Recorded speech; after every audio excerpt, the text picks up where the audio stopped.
Quand j'ai quitté mon corps, ça ne faisait pas mal. Et quand j'ai pris cette dernière respiration, c'était comme si, maintenant, je pouvais vraiment respirer, vraiment respirer. Et c'était le sentiment le plus incroyable, le plus exaltant. C'était comme, oh, c'est moi. C'est vraiment moi. Et c'était comme si j'étais expansée. Je me souviens juste d'avoir regardé tout se dérouler. Je me souviens d'avoir vu que l'ambulance arrivait encore, presque dans le parking, en venant vers moi. Ils mettent mon corps sur la civière et ils commencent les manœuvres de réanimation pour m'emmener à l'hôpital. Je me souviens juste d'avoir regardé tout ça presque comme un film et d'avoir ces sentiments. Oh mon Dieu, ces gens se soucient vraiment de moi. Ils ne me connaissent même pas. Regardez comme ils essaient fort de m'aider. Je commençais maintenant à admirer mon corps et à me dire, oui, je suis reconnaissante pour ce corps. Je suis reconnaissante pour mon temps ici, mais ce n'est pas vraiment moi.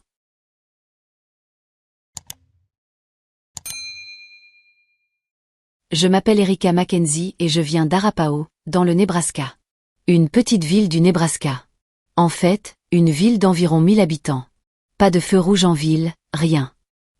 On ne verrouillait pas les portes. En fait, on laissait souvent les clés sur le contact dans la voiture. La plupart du temps, c'était vraiment cette petite communauté. Tout le monde se connaissait. En regardant en arrière maintenant, il y a tellement de choses que j'apprécie réellement à propos de ça. J'ai pu participer à tout ce que je voulais. J'étais rédactrice en chef du journal scolaire. Je participais aux pièces de théâtre, à la fanfare et au groupe de jazz. Il est arrivé un moment, quand j'étais au collège, où tout d'un coup l'apparence comptait et on était jugé là-dessus. Et moi, pour je ne sais quelle raison, je me mettais une pression énorme sur moi-même. Et donc je n'arrêtais pas de penser, ok, eh bien, je ne suis pas assez bien. C'est pour ça que les gens me font me sentir mal à propos de mon apparence et de moi-même. Et donc qu'est-ce que je peux faire pour changer ça? J'ai commencé à faire des choses à mon corps pour essayer de changer, afin que les gens m'aiment et me laissent entrer dans leur groupe d'amis ou que je m'intègre, vous savez, et aime la boulimie. C'est ça qui était mon truc à 12 ans. En regardant en arrière maintenant, je n'ai jamais été en surpoids. Même si je me voyais comme ça, peu importe mon âge. Lycée, université, jeune mariée, puis mère, travaillant dans le monde professionnel, il y avait toujours des moments où il semblait y avoir ce jugement, où je ressentais à nouveau la pression. Oh non, ok, je ne suis pas assez bien, vous savez, qu'est-ce que je fais de mal? Et c'était le schéma boulimique. Ça est juste resté avec moi et c'est comme ça que je gérais. Avance rapide jusqu'à mon premier emploi d'infirmière après les études. C'était pour des médecins qui prescrivaient du phentermine, du fen-phen, un narcotique de classe 5. C'était une pilule pour maigrir. À l'époque, c'était à la mode et les gens la prenaient pour perdre du poids. Je n'avais jamais expérimenté de drogue en grandissant, rien. Juste de l'alcool. Et donc je ne réalisais pas à quel point c'était addictif. Et je ne voyais même pas que ça contrôlait ma vie. J'étais complètement accro. Et c'était un secret horrible que je cachais à tout le monde, y compris mon mari, parce que cette pilule, on ne doit pas la prendre à long terme. La façon dont elle était conçue pharmaceutiquement, c'était pour quelques mois sous supervision médicale. Elle n'a jamais été faite pour être prise 9 ans. Et j'ai trouvé un médecin prêt à me la prescrire. Malheureusement, les plus gros effets secondaires de ce médicament sont que tu ne manges pas et ensuite je ne dormais pas du tout. Je veux dire, ce médicament, d'après ce qu'on dit maintenant, après avoir eu l'occasion de faire des recherches des années plus tard, c'est l'équivalent de la speed. Ça te fait juste aller. Tu continues sans arrêt. Tu n'es jamais fatigué. Eh bien, essaie de ne pas manger ni dormir pendant presque 9 ans. Je commençais à ressentir des effets secondaires physiques et des problèmes, et c'était terrifiant, surtout pour la respiration. Je m'allongeais pour essayer de m'endormir la nuit et je sentais enfin le sommeil venir, seulement pour être violemment réveillé, sortir du lit et sauter sur place pour essayer de reprendre mon souffle. C'était comme si mes poumons oubliaient quoi faire et que tout commençait à s'arrêter. C'est terrifiant. Encore et encore, je vivais ça. Je faisais des choses très maniaques, comme être dehors dans le jardin à minuit avec une lampe floue en train de creuser une tranchée pour faire une cascade maison qui traverse l'arrière du jardin. Eh bien, si tu es paysagiste, je suppose que c'est, vous savez, normal. Mais à 1h du matin, vous savez, minuit, ce n'est pas une chose normale. Il y avait tellement de comportements que j'ai commencé à avoir à cause du manque de nourriture et de sommeil. Je veux dire, c'était vraiment maniaque. Et mon mari était tellement inquiet, il ne comprenait pas ce qui se passait. Et comme je l'ai dit, je niais tout. Je ne le laissais pas entrer. J'avais honte. J'étais si honteuse. Mon mari m'a fait asseoir un jour. Il en avait vraiment assez. La nuit précédente avait été particulièrement mauvaise, j'avais vraiment cru que j'allais mourir. Je n'arrivais pas à reprendre mon souffle et j'avais du mal même à sauter. D'habitude, sauter redémarrait les choses. Cette fois, ça n'aidait pas beaucoup. Donc c'était une nuit difficile et j'étais restée éveillée presque toute la nuit. En fait, je ne pense même pas être allée me coucher cette nuit-là. Le lendemain, il m'a fait asseoir. Il était épuisé. Il a dit, « Tu sais quoi? On ne peut pas continuer comme ça, parce que je dois subvenir aux besoins de la famille et les enfants ont besoin de toi. » J'aurais dû dire la vérité. J'aurais dû dire, « Je ne vais pas bien. Il faut appeler l'ambulance. J'ai besoin d'aller à l'hôpital. » C'est ce que j'aurais dû faire. Mais encore une fois, j'étais remplie de tellement de honte et vous savez, j'ai dit que j'allais bien. J'ai dit, j'ai probablement juste besoin d'un bon sommeil profond. Et il dit, ok, eh bien, tu as couché un des enfants, ton lit t'attend, vous savez, donc ça n'arrivera pas ici. On avait une petite maison, vous savez, et il dit, tu arrives à conduire. Et je lui ai caché la vérité. J'ai dit, yeah, je suis tout à fait bien. Il dit, tu sais, le Holiday Inn en bas de la rue, il est même pas à 1 mile d'ici. Il dit, tu vas y aller, tu vas t'enregistrer tout de suite et tu m'appelles quand tu seras dans la chambre. Il dit, tu vas dormir. Tu as besoin de repos. J'ai conduit jusqu'à ce Holiday Inn, je suis arrivée au comptoir pour m'enregistrer. La fille derrière le comptoir me dit, je suis vraiment désolée, chérie. Nous n'avons plus de chambre. Nous sommes complets. Il y a une convention et vous savez, il n'y avait pas beaucoup d'hôtels là-bas à l'époque. Je commençais à être vraiment étourdie, presque comme si je n'arrivais plus à suivre, c'était comme si elle disait blablabla. Mais elle essayait d'être utile et expliquait qu'il y avait un autre hôtel à environ 2 miles plus loin sur la route. Mais une partie de moi sentait que j'allais m'évanouir. Et quand ça arriverait, je sentais déjà que je ne pourrais plus respirer. Mes poumons, j'avais du mal. Mais cette fois, je ne me réveillerais pas. Je pleurais dans la voiture à ce moment-là. Je me disais, Dieu, je n'y arrive pas. J'ai juste dit, s'il te plaît, fais-moi arriver jusqu'au prochain hôtel, Dieu. Et je me reposerai. J'arrive enfin dans le parking de cet hôtel. J'étais très étourdie en marchant pour m'enregistrer au comptoir. Quand la porte s'est fermée, j'ai dit, ok, j'aime prendre des bains, c'est très relaxant. Peut-être que je devrais prendre un bon bain chaud et me calmer. Et peut-être qu'en me calmant assez, je serai dans un état zen qui me permettra de m'allonger et de me reposer. J'ai commencé à faire couler l'eau pour remplir la baignoire. Tout d'un coup, j'ai eu ce sentiment d'imminence funeste. Si je monte dans la baignoire, je vais m'évanouir dedans et me noyer, et personne ne me trouvera. C'était le sentiment que je n'avais même pas le temps de couper l'eau. C'était comme une bombe à retardement et je manquais de temps. J'ai rassemblé toute l'énergie possible et je me suis enfuie de la chambre. Je n'avais pas mes clés de voiture, pas ma bague, pas mes papiers, pas de chaussures. Je me souviens d'avoir couru à travers le parking et d'arriver à la dernière voie où une voiture a failli me heurter. Le monsieur sort et court vers moi. « Ça va? Ça va ?» Vous savez, et je savais que c'était ma bouée de sauvetage.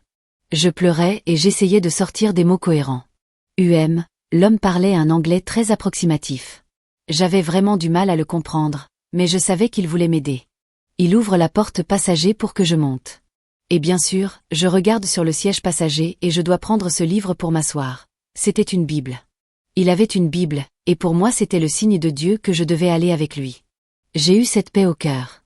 Donc je suis montée, il a fermé la porte. Il pleurait presque parce qu'il avait failli me heurter, vous savez, et il ne maîtrisait pas bien l'anglais. Moi j'essayais de lui faire comprendre que j'avais besoin d'aller à l'hôpital, que j'avais besoin d'aide, que j'étais en train de mourir. Il conduit en haut de la colline, même pas 1 mile, et s'arrête dans un parking. Il y a un homme très grand et costaud qui nous attend. Ils ont dû me porter tous les deux hors de la voiture et dans le bâtiment. C'était une église. Il m'avait emmené à son église, et l'homme c'était le pasteur qui l'aidait. Il dit, « Ça va? Qui es-tu? » Ok. Je ne me souvenais plus de mon nom. Je ne savais plus. Il est devenu très pâle. Il savait que j'allais mourir. Il le savait.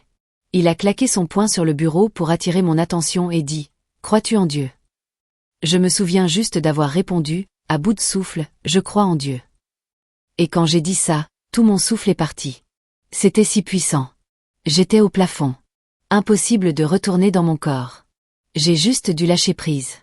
Quand j'ai pris cette dernière respiration, c'était comme si maintenant je pouvais vraiment respirer, vraiment respirer. Et c'était le sentiment le plus incroyable, le plus exaltant. C'était comme, oh, c'est moi. C'est vraiment moi. Et c'était comme si j'étais expansée. Je me souviens juste d'avoir regardé tout se dérouler. Je me souviens d'avoir vu l'ambulance arriver presque dans le parking. Ils mettent mon corps sur la civière et commencent les manœuvres de sauvetage pour m'emmener à l'hôpital. Je me souviens juste d'avoir regardé tout ça comme un film et d'avoir ces sentiments. Oh mon Dieu, ces gens se soucient vraiment. Ils ne me connaissent même pas. Regardez comme ils essaient fort de m'aider. Je commençais maintenant à admirer mon corps. Oui, je suis reconnaissante pour ce corps. Je suis reconnaissante pour mon temps ici, mais ce n'est pas vraiment moi. Je me souviens d'avoir ressenti cette présence angélique à ma droite. Elle m'a enveloppée d'amour et j'ai lâché prise, c'est la meilleure façon de le dire. Dès que j'ai lâché prise, je suis montée dans ce tunnel. Je voyageais à une vitesse supersonique. C'était exaltant et rempli de tellement d'amour qu'à plusieurs moments dans le tunnel je pensais « Oh mon Dieu, je ne sais pas si je peux contenir plus d'amour, je vais exploser. » Je n'ai pas vu l'ange physiquement avec mes yeux, mais je n'en avais pas besoin. La meilleure façon de le décrire, c'est que les 5 sens humains qu'on connaît sur Terre dans nos corps sont limitants. Quand j'étais dans cette forme sans enveloppe humaine, il ne l'était plus. Je pouvais voir, pas seulement avec ces yeux-là, hein? C'était bien plus grand. Tellement plus grand. Je pouvais voir et sentir l'ange. L'ange était incroyablement beau et avait cette connexion avec moi. Comment une personne peut-elle recevoir autant d'amour? Nous avons voyagé un certain temps et j'ai senti la présence angélique partir, remplacée par cette présence écrasante de Dieu. Dieu était avec moi, tout autour de moi, et c'étaient les étoiles partout. J'étais dans la galaxie. C'était le sentiment le plus incroyable. Et en même temps, waouh, je suis à la maison. Je savais que j'étais à la maison. C'était la maison, pas la terre. Pour la première fois, j'ai eu cette révélation. C'était incroyable d'être avec Dieu dans cette présence. Je me souviens d'avoir eu tellement de sentiments et de pensées qui affluaient, presque comme un Rolodex. Et Dieu répondait dès que je pensais quelque chose, me remplissant de plus d'amour. Il y avait ce grand moment d'enseignement. Puis Dieu m'a dit de regarder devant moi. Je regarde et j'admire toutes ces étoiles incroyables. Je vois quelque chose. Waouh, c'est intéressant. Les étoiles s'alignent, forment un énorme rideau. Les étoiles s'écartent. 3, 2, 1, et c'est la revue de vie d'Erika Mackenzie. La première image sur cet écran géant, moi à l'hôpital, ma mère me tenant juste après ma naissance. On commence au jour de ma naissance et on revit tous ces moments de ma vie. Un des premiers souvenirs, perdre ma première dent en première année, puis gagner le concours d'orthographe en 3e, obtenir mon diplôme du lycée, me marier, devenir mère. Pendant qu'on revoyait tout ça, je recevais tout cet amour et cette admiration de Dieu, et des enseignements tous positifs. Je m'y baignais, je savourais. Mais mon côté rationnel humain a réagi. Attends, j'ai été élevée dans une famille chrétienne où on nous apprenait qu'on serait jugé, qu'on était pécheur. Je commence à paniquer. Ok, Dieu ne me juge pas. Pourquoi je ne suis pas jugée? Eh bien, avec Dieu c'était comme de la télépathie. Il lisait mes pensées et les remplaçait par de l'amour. Dieu m'aimait. Dieu ne me jugeait pas. Le jugement est l'opposé de l'amour. C'est ce que Dieu essayait de me faire comprendre. Nous n'avons pas le droit de juger les autres. Ni de nous juger nous-mêmes. Si tu te juges, tu ne peux pas t'aimer. J'avais tout faux sur terre. J'ai gaspillé tant de temps à me juger. Et regarde ce que je me suis fait. Les comportements toxiques qui ont mené à ma musique mort. Dieu m'a dit de regarder à ma droite. Soudain, devant moi, apparaît une énorme paire de lunettes, pas taille normale, mais taille petite Volkswagen. Dieu me dit de les mettre. Impossible, elles sont gigantesques. Je me souviens que mes mains les ont prises, rapprochées de mon visage, et quand je les ai mises, elles m'allaient parfaitement. Dieu dit, maintenant regarde. Cette fois, je voyais tout ce qui n'était pas dans la première revue de vie. Dieu m'expliquait que c'était les choses importantes pour lui. Un des premiers souvenirs, j'étais chez les Brownie, petite, dans une maison de retraite. Je m'étais éloignée du groupe. On m'a retrouvée dans la chambre d'une résidente. J'étais sur ses genoux, je lui brossais les cheveux et je lui chantais « Jésus love me », cette chanson qu'on apprend à l'église. La quantité d'amour que cette femme a ressenti était immense. Juste cette petite chose. Souvent on ne fait pas attention à ces gestes qui font vraiment la différence. On ne leur donne pas de valeur. On ne pense pas qu'ils sont importants. Et Dieu m'enseignait que c'est tout ce qui compte. Mes yeux sont guidés vers le haut. Au-delà des étoiles apparaissent d'immenses étagères, si hautes qu'elles disparaissent dans l'infini. Sur toutes les étagères, des cadeaux, tous incroyablement différents. Dieu commence à me dire, Erika, quand tu es née, je t'ai donné le don de la patience et le don de la beauté. Je ne me trouvais pas jolie. J'ai dit à Dieu, ce n'est pas vrai, sinon pourquoi on m'a traité comme ça? Il m'a doucement arrêté et répété, quand tu es née, je t'ai donné la patience et la beauté. Et là, j'ai compris pour la première fois ce que signifiait vraiment le don de la beauté. Ce n'était pas ce qu'on m'avait appris, ce que l'humanité croit. C'était ce que Dieu trouve beau, la beauté qui vient de l'intérieur de mon cœur. Mon cœur. Quel soulagement de le sentir enfin. J'étais assez. Soudain, devant moi, la terre apparaît, immense, assez proche pour que je sente ma famille et mes amis. Je vois quelque chose d'anormal. Je me dis, gauche, qu'est-ce que c'est? En zoomant, je vois des flammes de feu qui engloutissent la planète. Une peur immense, incontrôlable. Je dis à Dieu, ô mon Dieu, mes enfants sont là-bas, ma famille, mes amis, les animaux. Dieu, aide. Il y a des flammes, du feu. Je vois des éclats comme du mercure liquide qui jaillissent entre les flammes partout sur Terre. Ils montent, passent au-dessus de moi, vers le ciel, je ne pouvais pas me retourner, mais je savais que c'était le paradis. Des centaines, puis des milliers. Dieu m'explique, ce sont les âmes qui s'élèvent, intactes malgré les flammes. Chaque fois qu'une passait, une vague de soulagement m'envahissait. Mais c'est la première fois que je ressentais une immense tristesse de Dieu. Je tente de le consoler. Non, non, Dieu, regarde, elles vont bien, elles sont sauvées, elles vont au paradis. Il dit, regarde. Cette fois je vois les petits scintillements, les âmes qui ne s'élèvent pas, laissées derrière. Sa tristesse était si forte. Pas comme perdre un enfant, mais des milliers d'un coup. J'ai dit, non, tu peux les aider, je sais que tu peux. Il répond, Erika, à la naissance je vous ai donné la vie, et avec elle le libre arbitre. Le libre arbitre, c'est le choix. Chacun choisit s'il veut la connexion d'amour avec moi. Cette connexion est l'énergie, le carburant dont l'âme a besoin pour s'élever. Son cœur souffrait pour ceux qui choisissaient de ne pas avoir cette connexion. Quand la dernière âme est passée et entrée au paradis, j'étais super excitée, prête à courir rejoindre tout le monde. Mais Dieu m'arrête. Non, Child, tu ne restes pas. Il dit, avant de te renvoyer, prends tes dons de patience et beauté, et je t'en donne deux autres, la connaissance et la sagesse. Quand tu retourneras, sois calme, écoute les gens que je mettrai sur ton chemin. Et quand tu parleras, avec patience, beauté, connaissance et sagesse, tu changeras la vie de millions de personnes. J'ai essayé de trouver vite un argument, mais avant, j'ai été poussé dans un autre tunnel, complètement l'opposé, très lent. J'entends vaguement des voix humaines, terrifiantes, pleines de colère, haine, dégoût. Puis je sens des mains qui me tirent vers le bas, je plane au-dessus d'elles, je suis la seule lumière qu'elles voient. Leur doigt draine ma force vitale. Dieu n'était pas là. J'ai crié, Dieu, aide-moi. Je t'aime, je ne veux pas être ici. En criant, j'ai rétabli la connexion d'amour. Les mains se sont retirées à contre-cœur. Cette connexion me propulsait vers la terre. Finalement, je plane au-dessus de mon corps aux urgences. Je savais que je devais y retourner. J'ai été forcé dedans. J'ai repris conscience. Je regarde mon mari, si reconnaissant. Je sentais son amour et son soulagement. Je me dis, oh mon Dieu, il faut que je lui raconte, j'ai été au paradis. Mais je n'avais pas de voix. Rien ne sortait, malgré tous mes efforts. Les infirmières, repose-toi, Fluide 4, n'essaie même pas de parler, repose-toi. Musique. Je me réveille, le docteur entre, oh, vous êtes revenu à nous. Bonjour, Madame Mackenzie. Comment allez-vous ce matin?